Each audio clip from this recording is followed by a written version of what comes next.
So we're outside with my Vauxhall Zafira C, and we have a rather unusual problem when driving, whereby it sounds like water sloshing around inside the car.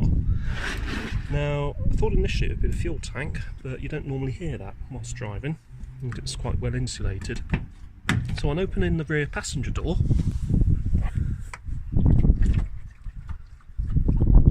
it seems that the door is full of water. So what we need to do is we'll start with the other side first, which isn't as full of water, but underneath the door we have these, if you can see them, these bungs here. These are drainage points, and what has happened, certainly on this one, is it's become filled up with crap. So, let's get a flat blade of suitable size and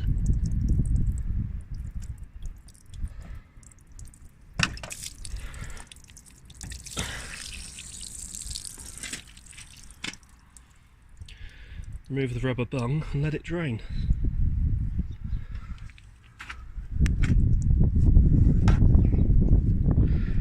Once that's drained, put the rubber bung back.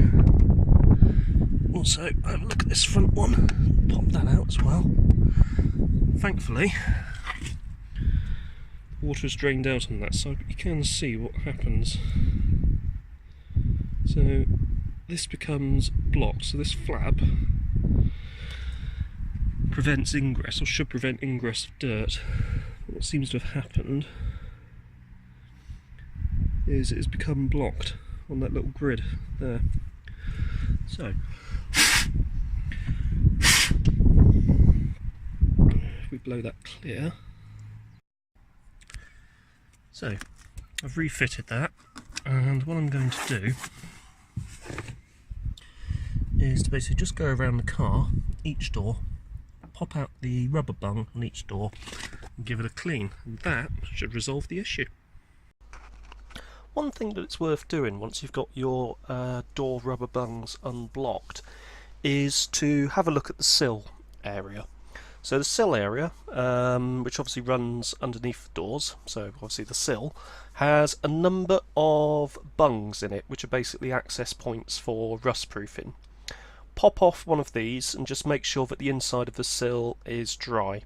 You can also pop these off when you come to replenish any rust proofing that's already there. I did this on mine, no water came out, and there's still plenty of wax in there. The wax is going a little bit dry, so probably this year will be the time that I'll inject some additional clear wax. Anyway, hopefully this tip has proven useful. Owners of the Astra J and possibly the Astra K may also find this useful as well as owners of the Insignia A and possibly Insignia B. If you have found this video useful, don't forget to hit that like button, and also consider subscribing for more upcoming fascinating hobbies. Thank you very much for watching.